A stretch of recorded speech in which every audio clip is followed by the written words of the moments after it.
Pernahkah Anda membayangkan bagaimana sebuah pertanyaan yang penuh keraguan dapat dijawab dengan keanggunan logika yang seketika membungkam para peragu? Di tengah gemerlapnya kota-kota peradaban masa lalu, ilmu pengetahuan dan filsafat berkembang begitu pesat.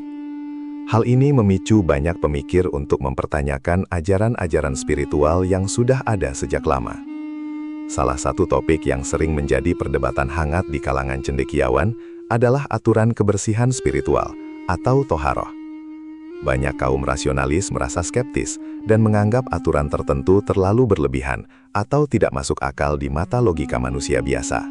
Assalamualaikum warahmatullahi wabarakatuh. Selamat datang di channel ini, tempat kita mengupas kisah nyata, isu terkini, dan cerita di balik layar yang jarang dibahas secara mendalam. Sebelum kita mulai, dukung channel ini dengan cara klik like, subscribe, dan share ke teman-teman kamu, agar semakin banyak yang mendapatkan wawasan penting seperti ini. Berdasarkan catatan sejarah dan kisah-kisah kebijaksanaan, muncullah sosok yang tidak hanya dikenal karena selera humornya yang tinggi, tetapi juga karena kecerdasan akalnya yang luar biasa. Ia adalah seorang figur yang mampu menjembatani antara keyakinan spiritual dan rasionalitas duniawi.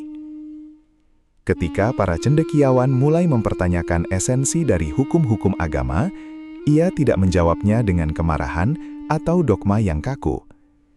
Sebaliknya, ia menggunakan pendekatan logika, analogi alam, dan ketenangan jiwa untuk mengajak pikiran manusia memahami keindahan dari ketetapan Sang Pencipta.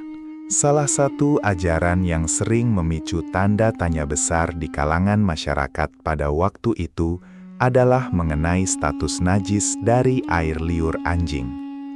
Menurut ajaran agama ini, jika sebuah wadah dijilat oleh anjing, maka wadah tersebut harus disucikan dengan cara dicuci sebanyak 7 kali, dan salah satunya wajib menggunakan tanah. Bagi masyarakat awam dan kaum skeptis yang mengagungkan kebersihan fisik semata, aturan ini terdengar sangat tidak praktis. Mereka berpikir, mengapa harus 7 kali? Dan mengapa harus menggunakan tanah yang justru secara visual terlihat kotor? Keraguan ini mulai menyebar dari pasar-pasar hingga ke balai pertemuan kota. Para peragu berpendapat bahwa air biasa sudah cukup untuk membersihkan segala jenis kotoran.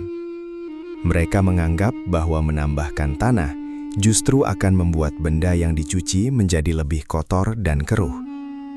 Argumentasi mereka terdengar sangat masuk akal jika dilihat dari sudut pandang manusia pada zaman itu yang belum mengenal mikroskop atau ilmu biologi modern. Narasi-narasi keraguan ini perlahan mulai menggoyahkan keyakinan sebagian masyarakat yang imannya masih berada di tahap permukaan. Kabar mengenai perdebatan filosofis ini akhirnya sampai ke telinga sang pemimpin wilayah. Beliau menyadari bahwa jika keraguan ini dibiarkan tanpa jawaban yang memuaskan, hal itu dapat mengikis rasa hormat masyarakat terhadap syariat secara keseluruhan. Sang pemimpin tidak menginginkan penyelesaian yang menggunakan kekerasan atau paksaan, karena keyakinan sejati tidak akan pernah bisa dipaksakan. Oleh karena itu, dipanggillah sosok bijak kita untuk memberikan sebuah penjelasan yang tidak terkesan menggurui, namun tajam dan mampu menembus akal sehat para peragu tersebut. Menerima panggilan tersebut, sang sosok bijak tidak langsung bergegas dengan emosi atau keangkuhan. Ia meluangkan waktu sejenak untuk berjalan melintasi taman kota yang tenang, merenungi kebesaran alam. Dalam setiap langkahnya, ia memikirkan cara terbaik untuk menyederhanakan perkara spiritual ini agar dapat dicerna oleh nalar manusia yang terbatas. Ia sangat paham bahwa kaum skeptis tidak akan mempan jika hanya dibacakan dalil. Mereka membutuhkan bukti nyata, analogi kehidupan, dan sebuah panggung di mana nalar dihormati sebagai anugerah Tuhan. Tibalah saat yang ditentukan. Sebuah majelis ilmu digelar di pelataran balai kota. Dihadiri oleh tokoh masyarakat, kaum skeptis, dan warga yang penasaran. Sang sosok bijak memasuki ruangan dengan langkah yang santun, menebarkan senyum yang meruntuhkan ketegangan. Tidak ada raut kemarahan di wajahnya, melainkan pancaran kasih sayang dari seseorang yang ingin berbagi pencerahan. Duduklah ia berhadapan dengan para cendekiawan yang telah menyiapkan segudang argumen logis untuk mematahkan aturan toharoh terkait air liur anjing tersebut. Narasi menyebutkan bahwa pemimpin kelompok skeptis mulai mengutarakan pendapatnya. Ia mempertanyakan letak rasionalitas dari penggunaan tanah. Menurut argumen mereka, air adalah simbol kejernihan, dan tanah adalah simbol kekotoran. Menggunakan tanah untuk membersihkan sesuatu yang sudah kotor dianggap sebagai tindakan yang bertentangan dengan prinsip kebersihan itu sendiri. Mereka menantang sang sosok bijak untuk membuktikan bahwa ajaran agama ini tidak hanya sekedar tradisi kuno yang buta, melainkan memiliki dasar hikmah yang bisa dipertanggungjawabkan oleh akal sehat. Selama gugatan itu dilontarkan, sang sosok bijak hanya mendengarkan dengan diam dan penuh penghormatan. Ia tidak menyela satupun kalimat yang diucapkan. Ini adalah adab yang sering diajarkan dalam tradisi keilmuan spiritual, bahwa menghargai lawan bicara adalah kunci pembuka hati. Ia memahami bahwa di balik keraguan mereka, sebenarnya terdapat rasa haus akan kebenaran. Pikiran manusia sejatinya selalu mencari alasan, dan ketika alasan itu ditemukan, keyakinan yang tumbuh akan jauh lebih kuat dan mengakar daripada sekadar ketaatan yang buta. Setelah para peragu selesai mengutarakan pandangan mereka, sang sosok bijak meminta izin untuk memberikan penjelasan melalui sebuah demonstrasi sederhana. Ia tidak langsung menjawab dengan dalil tekstual. Sebaliknya, ia meminta pelayan untuk membawakan beberapa perlengkapan. 2 buah wadah keramik yang bersih, air bening, sedikit minyak kental, dan segenggam tanah yang kering. Permintaan ini membuat para hadirin saling bertatapan bingung. Mereka bertanya-tanya, eksperimen macam apa yang akan dilakukan oleh pria bijak ini di tengah majelis agama. Ia memulai demonstrasinya dengan mengoleskan minyak yang sangat kental dan lengket ke dalam salah satu mangkuk keramik. Ia kemudian menjelaskan bahwa di dunia ini ada jenis kotoran yang mudah dilihat oleh mata manusia, seperti debu, lumpur, atau sisa makanan. Kotoran semacam ini sangat mudah dikenali dan dipahami bahayanya. Ketika benda terkena kotoran tersebut, akal manusia dengan seketika akan memerintahkan tubuh untuk membersihkannya. Namun, ia menekankan bahwa alam semesta ini menyimpan misteri yang jauh lebih kecil dan lebih tak kasat mata daripada yang mampu ditangkap oleh mata telanjang. Ia kemudian menuangkan air jernih ke dalam mangkuk yang berminyak tersebut. Seperti hukum alam yang kita ketahui, air dan minyak tidak dapat bersatu. Minyak tersebut tetap menempel erat pada dinding mangkuk, menolak untuk larut. Sang sosok bijak lalu menjelaskan bahwa jika air biasa yang dianggap sebagai pembersih mutlak tidak mampu mengangkat minyak, mungkinkah ada unsur kotoran lain di alam ini yang juga tidak bisa dibersihkan hanya dengan guyuran air? Analogi sederhana ini perlahan mulai membuka cakrawala berpikir para hadirin yang sebelumnya bersikukuh pada satu pandangan. Sebelum melanjutkan, ia membawa narasi ke arah perspektif agama terhadap hewan anjing itu sendiri. Ia menjelaskan bahwa ajaran ini sama sekali tidak membenci anjing sebagai makhluk ciptaan Tuhan. Bahkan, dalam kitab suci, anjing peliharaan yang setia menemani para pemuda yang tertidur di dalam gua mendapatkan tempat yang mulia. Anjing penjaga ternak dan anjing pemburu yang terlatih sangat dihormati fungsionalitasnya. Agama mengajarkan kasih sayang kepada seluruh alam, namun kasih sayang bukan berarti mengabaikan batas-batas keamanan dan kesehatan yang telah ditetapkan demi kebaikan manusia. Menurut sang sosok bijak, keseimbangan hidup terletak pada penempatan sesuatu pada tempatnya yang tepat. Memberikan minum kepada anjing yang kehausan adalah perbuatan yang diganjar dengan pahala besar yang mampu menghapus dosa-dosa masa lalu. Akan tetapi, ada ranah yang harus dipisahkan antara habitat kebersihan manusia dan naluri biologis hewan tersebut. Ia menegaskan bahwa larangan tersebut berpusat spesifik pada air liurnya dan wadah yang dijilatnya, bukan pada eksistensi hewan itu sendiri. Pemisahan ini adalah bentuk pencegahan rasional untuk kebaikan jangka panjang peradaban. Narasi kembali difokuskan pada air liur anjing. Sang sosok bijak menyampaikan sebuah perenungan mendalam.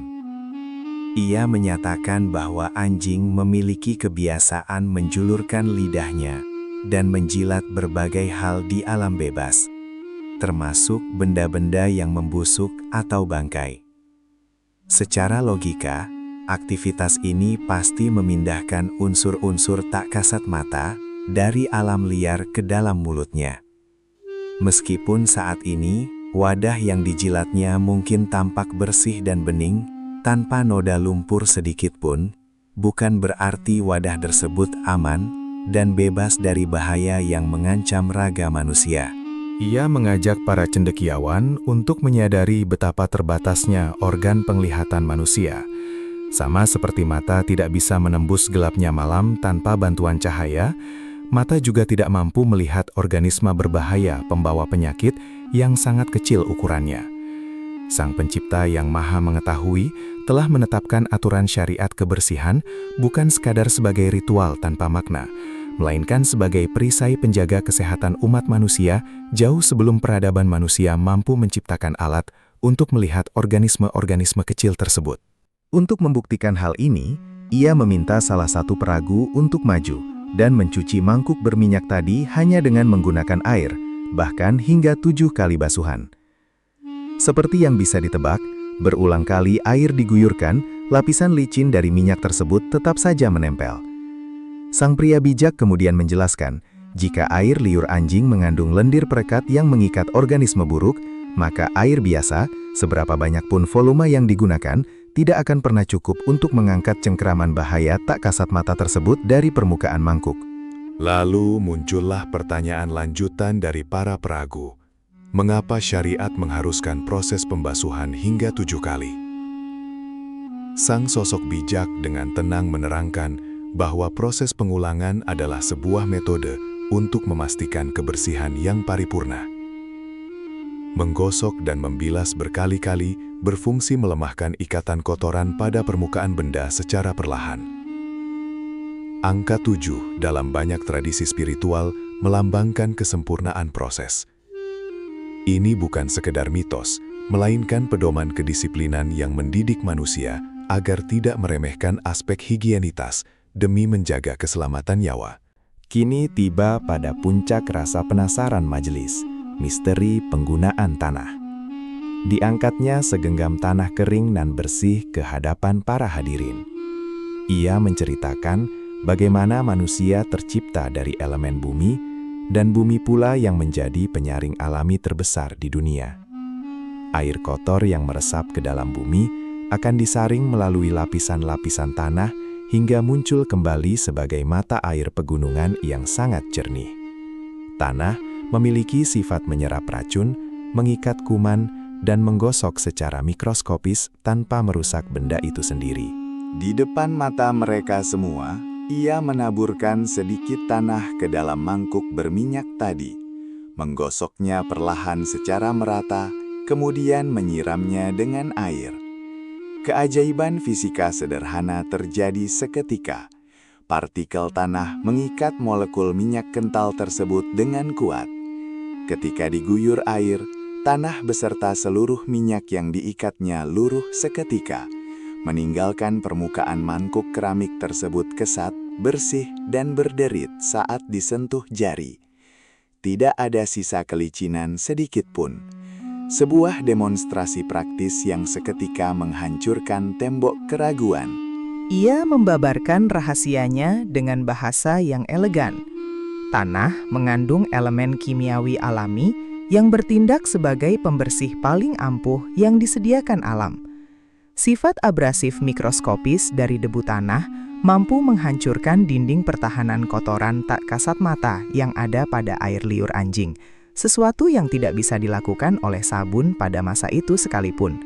Apa yang tampak oleh mata kaum skeptis sebagai penambahan kotoran ternyata adalah proses desinfeksi tingkat tinggi yang dirancang oleh Sang Maha Pencipta melalui hukum alamnya. Ruang dalai pertemuan itu mendadak sunyi. Keheningan panjang menyelimuti majelis.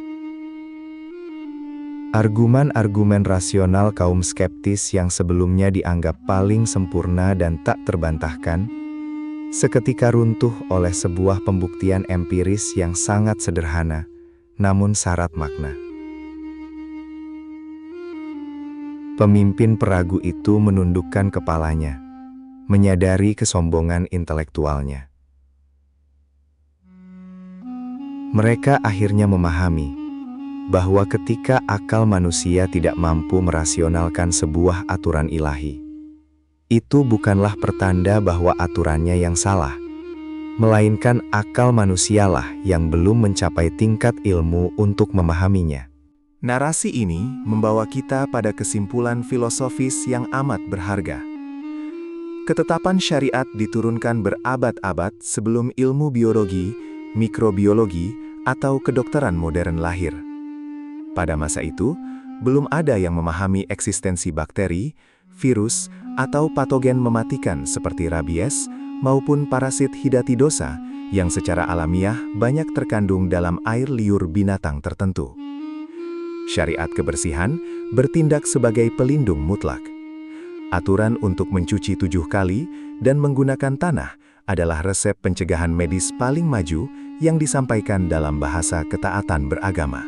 Melalui penjelasan yang elegan ini, kaum rasionalis diajarkan mengenai nilai sesungguhnya dari sebuah ketaatan. Ketaatan terhadap hukum ketuhanan tidak selamanya harus menunggu akal manusia puas memahami segalanya.